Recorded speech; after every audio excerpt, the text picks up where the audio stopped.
I would like to tell you, brother, that you also respect all these scholars. Do you know, all of these scholars, they said, these scholars, I'm talking about Sheikh Nasruddin Albani, Sheikh bin Baz, they said photograph is haram. Why do you take photographs? Sheikh Nasruddin Albani says that videography is haram, and all these so-called students of knowledge, I don't consider any to be scholars who spoke about me in the video. Most of them, they respect Sheikh Nasruddin Albani. Sheikh Nasruddin Albani has clearly said that videography and photography both are haram. But that doesn't mean that if you respect Sheikh Nasruddin Albani, you have to believe in him 100%. You may believe in 99%, you may believe 98%. If this is the argument, then why do you take out photograph? Why do you take out video? Anyway, I don't want to go to the debating mode. I love you, brother. I like to thank you for correcting me, even if it is one thing you corrected. Jazakallah, may Allah reward you. But this is not an argument that because Dr. Zakir Naik respects someone, he has to follow 100%. If that is the argument, why do you take out photograph? Why do you take out video? I know Sheikh Utaimi has two fatwas, but his major fatwa is that it is permitted. But some of them, he did say it is not regarding photography. Let's not go into the detail. I've discussed that in detail, I think last week or before that. But my point to be said is that all those students of knowledge who spoke about me, most of them respect Sheikh Nasruddin Albani. Yet you take out video, yet you take out photographs. This is not a point of argument at all. Now coming to your question. What did Ibn Taymiyyah say? I don't mind at all if someone gives the view. That's it. But if there is a difference of opinion, I feel it is important that a person should give both the views. And in my answer, if you listen, I gave both the views. I didn't hide. I did not name all the scholars who said it is haram, but the major scholars I did say. That Sheikh Nasruddin Albani says that it is haram. Sheikh bin Baz says that it is haram. I said Sheikh Ibn Utaimi said haram. I didn't go into details. Today I'll go into detail. What you quoted about Ibn Taymiyyah and Ibn Utaimi, you did not give the full quotation. I do agree they say haram, but they also say that there is difference of opinion. And they say, majority say it is haram, but some say it is halal. And they even agree that they have a right to say it is permitted. And I'll give the quotation. But these scholars say it is haram. I'm giving some more quotations with references of Tabain and scholars who said it is makruh or permitted. Amir bin Dinar is narrated to have said, I do not see any problem in masturbation in Abdur Razzaq in his Musannaf, Hadith 13594. It's mentioned in Abdur Razzaq in his Musannaf, in Hadith 13586, that Ibn Jurayj quoted Atta that he considered masturbation as makruh. It's further mentioned in Abdur Razzaq in his Musannaf, Hadith 13593, that Mujahid is narrated to have said, the early generations used to command their youth to practice masturbation. I repeat, Mujahid is narrated to have said, the early generations used to command their youth to practice masturbation. Talking about the Salaf. I'm giving reference, Abdur Razzaq in his Musannaf, Hadith 13593. Now I'll come to what I was referring to. Scholars quoting narration of Ibn Abbas without saying it is unauthentic. And here you have the fatwa of Sheikh Ibn Taymiyyah in his Az-Zuhud wal Ibadah on page number 15. He says, if restraining oneself from marrying slaves is better than marrying them, to masturbate then is more so. That means he disagrees with masturbation. Especially when many scholars, most of whom emphatically forbid it. Besides, it is one of the opinions of Ahmad ibn Hanbal, may Allah have mercy on him, which was adopted by Ibn Aqil in Al-Mufradat.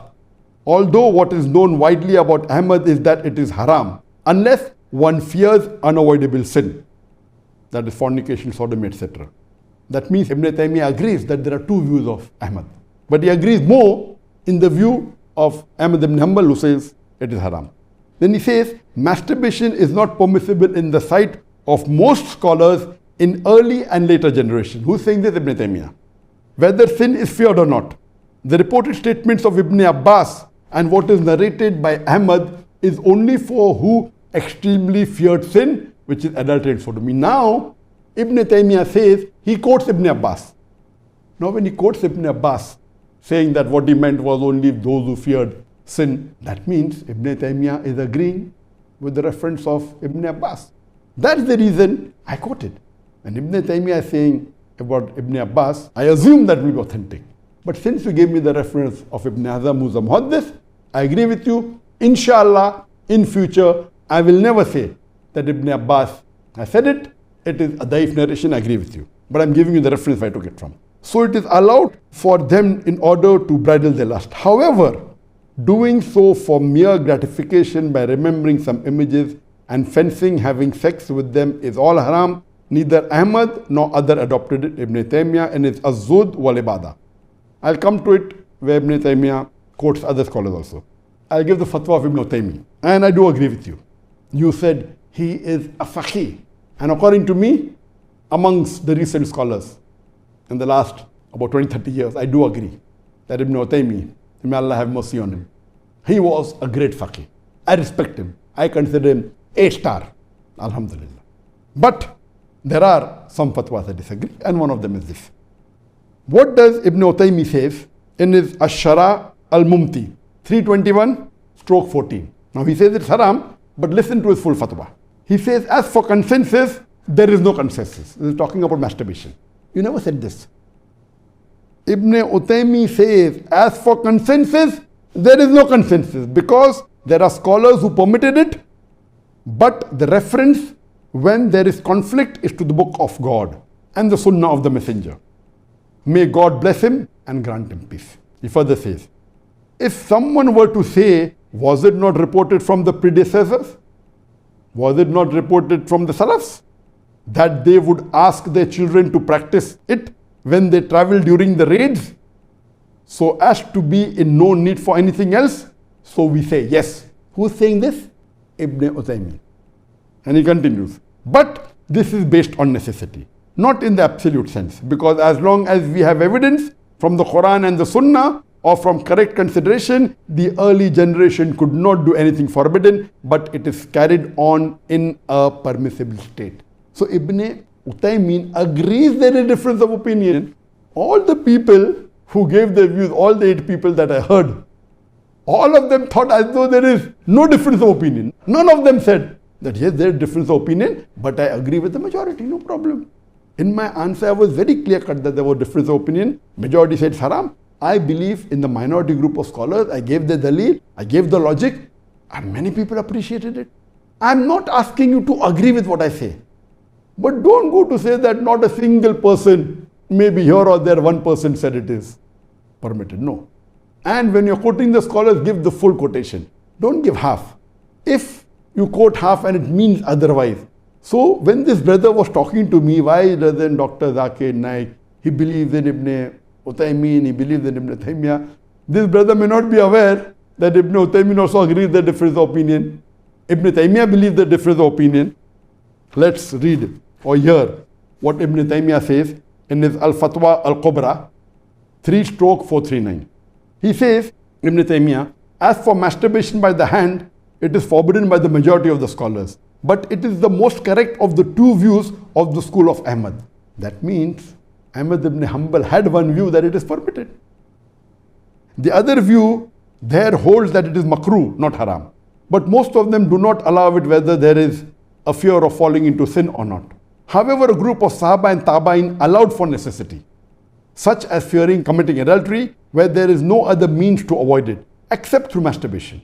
Or such as when he fears, if he does not do it, he will get some illness. This is the view of Ahmad and others. However, without necessity, I do not know of anyone who says it is permitted. Allah knows best. Furthermore, Ibn Taymiyyah says in his Muqtasar Al-Fatwa Al-Misriya, the Egyptian fatwa, page number 34. Masturbation is haram in the sight of majority of the scholars, and it is most prevalent view narrated about Ahmad. And others is that it is makruh.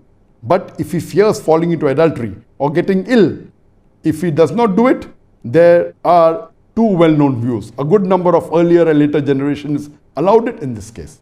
I'm quoting now Al-Mughni by Ibn Qudama, 3/156. He says that, and whoever is permitted to break his fast due to the severity of his lust, if he is able to alleviate such desires without intercourse, such as masturbating with his hand, or the hand of his wife or his slave girl, it is not permissible for him to have intercourse. Because he broke his fast due to necessity, so it is not permissible for him to exceed what can remove such pressing necessity. That means here Ibn Qudama says that masturbation is not a form of sexual intercourse. Because when you are fasting and if you have a sexual intercourse with your wife or with your slave girl, it is the biggest sin while fasting. It breaks the fast, it's the biggest sin. There's kafara. You have to fast for 60 consecutive days without missing a single. If you miss one, again start 60. If not, you have to free a slave. If not, you have to feed 60 people. Masturbation also breaks the fast, but it is not same as sexual intercourse. In that case, you have to compensate for the fast you have broken, and you have to fast after Ramadan, one fast which you broke, but you don't have to give the kafara of fasting 60 days, or freeing a slave, or feeding 60 people. The answer is long. I'll just cut it short. I don't want to speak for long. The person who said that there's the ijma of the scholars that masturbation is haram, and ekad, one here or there, may have said it. One here or there means, maybe someone who has no knowledge may have said it. I would like to point out to him. Now there are scholars who said masturbation is not haram.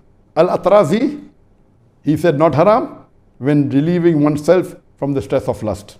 Abu Bakr al-Iskaf, not haram when avoiding doing sin. Ibn Abidin, not haram when relieving oneself from the stress of lust, but it is haram to stimulate oneself sexually in order to masturbate. Fourth, Ibn al-Humam, not haram when relieving oneself from the stress of lust. Dr. Khalid al-Musleh, he is a great Saudi Mufti, not haram when necessary to relieve oneself from the stress of lust. Ahmad ibn Hanbal, according to one of his narrative views, it is not haram. Now, there is another group of scholars who say it is makruh, very clearly. Even the above groups permitted, but not placing whether it's makruh or mubah. These group of scholars emphatically mention it is makruh. One of them is Atah, other is Ibn Hazm, which I quoted. No evidence it is haram, although morally not appropriate. Ibn Aqil, better than marrying a slave woman. Jabir bin Zayd, student of Ibn Abbas, he said it is makruh. Mardawi, makruh, but can be mubah or mustahab if fear of fornication. Mardawi says it is makruh, but if you fear fornication, it can be mubah, it can also be mustahab. There's another group of scholars who say it is mubah. Mubah means you can do it whenever you want, there is no sin at all, you don't require a reason for it. And that list is also quite big. It's not one or two. Mubah. One of them is Mujahid. He said it is mubah. Amir bin Dinar, it is mubah. Al-Ala bin Ziyad, he said it is mubah. Al-Hasan al-Basri, mubah. As-Sayyid as-Sabiq does not see any harm. And one of my major reasons, dalil, why I said it is makruh, is the statements of Ash-Shawqani. Sheikh Muhammad bin Ali Abdullah Ash-Shawqani is a great scholar. And he lived in the 19th century. And I think he died in 1839, close to that. About 180 years ago. So he's a scholar about 2 centuries old. And he's famous. The question posed by this brother, the second brother, who said not a single tafsir said that masturbation is permitted. And we know that Sheikh Shawqani, may Allah have mercy on him, he wrote the Fath al-Qadir. And I'm quoting. In his book, the Fath al-Qadir, he writes regarding this verse of the Quran of Surah Mu'minun, chapter number 23, verse number 5 and 7. And he says, Ash-Shawqani, while commenting on the verse, Surah Mu'minun, chapter 23, verse 5 to 7, he says, what is prohibited is having sex with other than the two mentioned, your wife and the slave girl. Furthermore, he refers the reader to a book he himself authored specially for masturbation. He wrote a separate book only on masturbation, entitled Bulugh al-Muna fi Hukum al-Istimna. I repeat, he wrote a special book exclusively saying that masturbation is mubah. It is not haram, It is not makruh. And the title of that book is Bulugh al-Munah fi Hukum al-Istimna, where he refutes that the verses having anything to do with banning masturbation, as the verses speak only about illegal sex. And masturbation is not a sexual intercourse with anyone. So to say that not a single tafsir, and Fath al-Qadir, mashallah, it's a very famous tafsir, it's a respected tafsir. I do agree that most of the tafsir are silent on this issue. There are many tafsir who say it is haram and masturbation is haram based on this verse. I didn't try and hide that. But to say that not a single tafsir says that masturbation is not included in this verse, this I am quoting from Sheikh Muhammad ibn Ali ibn Abdullah Ashokani. Now, coming to the last argument of mine. What you have to realize that normally, even I have this habit, when someone asks something which is makruh, and I don't want to make it light, I give answer without mentioning it is haram. But I want the person not to do it. And the best example is that someone asks me that can I stand and drink water? I will say, don't stand and drink water. The Prophet said, you should not stand and drink water. Finish. You may conclude Dr. Zakir Naik said it is haram. I know very well. Standing and drinking water is not haram, it is makruh. There are many hadiths in Bukhari and Muslim where the Prophet said, don't stand and drink water. But there's a hadith in Bukhari by Ali radhiallahu anhu. He said that many people think that standing and drinking water is haram, but I've seen the Prophet drink the way I'm drinking and he shouldn't drink water. So based on this, standing and drinking is makruh. But I will not go and tell him that, no, it is not haram, it is makruh, so better you don't stand. I will tell him, don't stand and drink water. The Prophet said that. This is the way. Or I would say, it is better not to stand and drink water. So many of the scholars of the present time, when they ask this question, many a time they give this answer that better don't do masturbation. That doesn't mean that they think it is haram. And I've spoken to a few of them, I will not name them, because this is what they want. They don't want the world to come to know what is their view. And even I do the same. But to say amongst today no scholar, and I told you that today I feel the scholars are very few. In the full world, there may be a few hundred. Maximum maybe little less than 1,000, little more than 1,000. But students of knowledge, every year there are tens of thousands of students of knowledge passing. There are hundreds of thousands of students of knowledge throughout the world. But they are not scholars. So this is the way they say. And even I avoided answering this question. Why did I answer it now? I'll come to it later on. Regarding the question, that did any scholar today say it is mubah? Yes. I did not say all these things because I wanted to keep it in a subtle way giving the answer, so that I don't want people now, when I quote this scholar, he is not saying it is makruh, he's saying it is mubah. And who is he? Sheikh Abdullah al-Mutlaq. He is amongst the Qubar ulama of Saudi Arabia. You know, the 10 Qubar ulama? He's very famous. And I consider him to be a scholar. He's one of the few scholars who are living today. He was asked by a newspaper, and this was quote newspaper, As-Sabaq. And if you go on the internet, you will find even his videos there. He's saying it. So there is no doubt about it. And I will give you the translation of what he said. When Sheikh Abdullah al-Mutlaq was asked about masturbation, he says, it is a disputable issue and the majority of the scholars view it as haram. However, I am one of those who believe it is permissible. That means it is mubah. I am one of those who believe it is permissible due to today's world's temptation.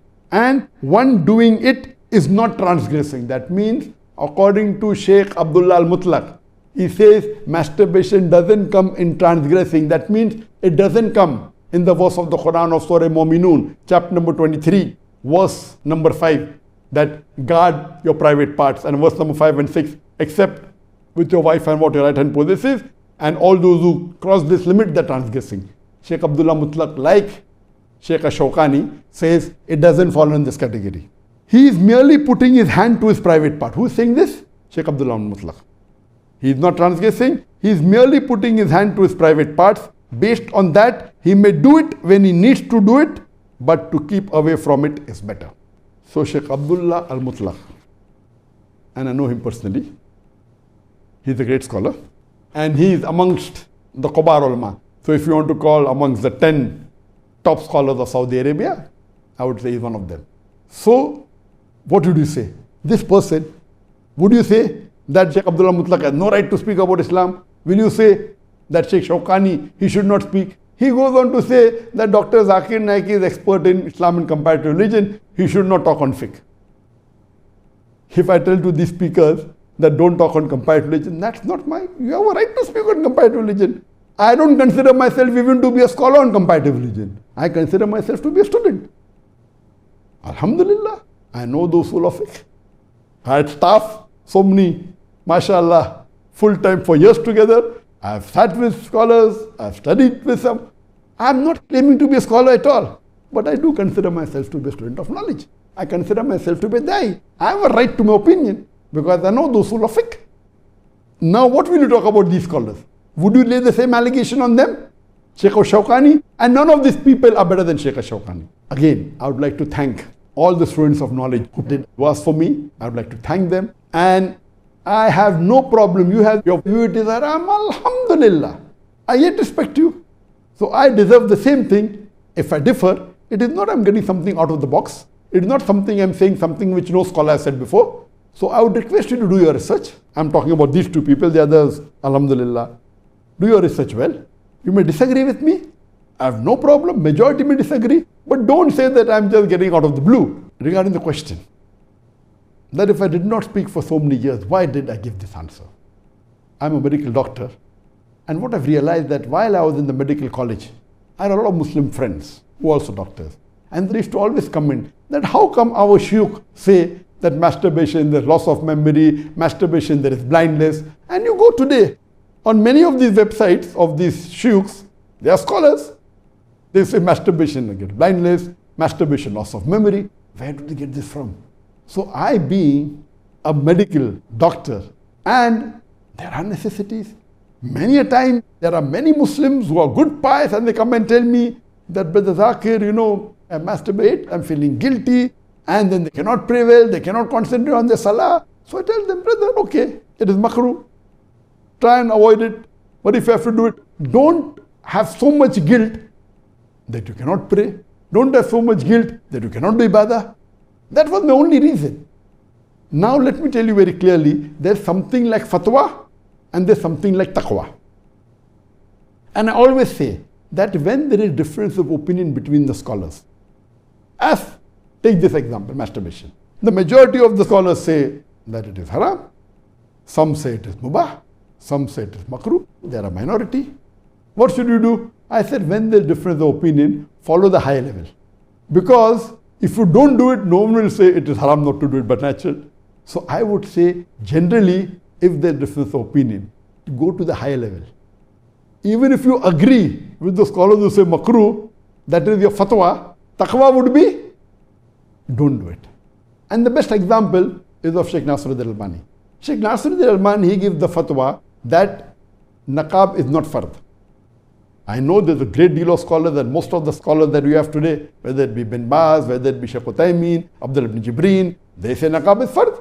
Sheikh Nasiruddin Albani says it is not fard, it is mubah. Or it's mustahab, but it's not fard. That doesn't mean that they have to fight among themselves. But as far as his women folk were concerned, whether they were his wives and his daughters, they did niqab. That is his taqwa. So my request to the people is that it is best to avoid. Don't masturbate at all. When it goes to limits where it is unavoidable, etc., avoid doing it. Best is to fast. If while fasting also you cannot avoid it, as I gave him a full answer, as a last resort, try and do it as rarely as possible. And when you do it, don't involve at all in things which are haram. The reason I put in the makruh category and not mubah category is because I know that majority of the people who masturbate, they involve in watching blue films, watching pornography, whether it be films, whether it be images, I know. Not 100%, but majority. Whether you want to say more than 75%, whether we say more than 80%, whether more than 90%, but not all for sure. So that is the reason I would request that please, though my view is it is not haram, my view is that it is makruh. But if those who are not doing it, please continue with that. That is a high level. Those who cannot restrain, and there are various reasons. I don't want to go into the details. My answer has already gone long. I can speak for another few hours only on this topic because that's a medical topic. There are many people who after marriage, if they have a spouse, some men would like to have sex few times a week. Some of the wives can't have more than once. So if they do, I would say it is makruh. Not that they have to go to pornographic site. They have a wife, they can think about their wife and masturbate. But if someone masturbates and robs the right of the spouse, whether it be man or woman, if a man masturbates and does not have sex with his wife, it is haram. Yes, if a husband is hypersexual, wants many times a week, and the wife can only do once a week, and then if he does, it will come in the makruh category. On the other hand, there may be a wife who may be hypersexual, the husband only wants to do once a week, and she wants to do many times a week, and if she masturbates, no problem. Not that they have to go to pornographic site. The person can think about the spouse, whether it be a man or a woman. And according to statistics, 70% of the people who are married, they masturbate. I don't want to go more into details. This was supposed to be in brief. I've spoken for more than an hour, approximately an hour, and I can keep on speaking for hours. Please, I don't want all of you to agree what I believe in. I don't want at all. But please don't say that it is a view which no one has ever said before or no scholar has said. Then I would say that your research is weak. I would like to thank all the people who have given their views and they did duas for me. I don't intend, if someone replies, I'm not going to reply again because this topic should be closed. I've already spoken for an hour. That time I spoke for 25 minutes. Now it is close to an hour. And this topic can go on and on. I have got many more evidences, etc. to prove my point of view. You may agree, you may disagree. You have to think that this is a difference of opinion. And you have to respect the difference of opinion. Not that you have to stick to one, because it has been said by scholars who are great scholars, like Ibn Hazm, like Sheikh Shawkani, Sheikh Abdullah al-Mutlaq, and many others. And I would like to thank all the brothers once again for doing du'as for me, and may Allah accept our effort, may Allah accept your effort. I love all the brothers who have spoken about me. I love them. Even if they have criticized me, I've got no problem at all. Most of them did du'as for me, or whatever that I heard. Alhamdulillah, may Allah raise all of us on the day of judgment. Our main aim is to spread the message, because Allah clearly says, don't make what is haram as halal, and don't make what is halal as haram. We fear that. We fear that. That is the only reason. Otherwise, I wouldn't have dealt with this topic. And I hope that the chapter closes here, doesn't get more and more viral. We have many other topics to discuss. Now we can throw the floor open and discuss the other issues, inshallah.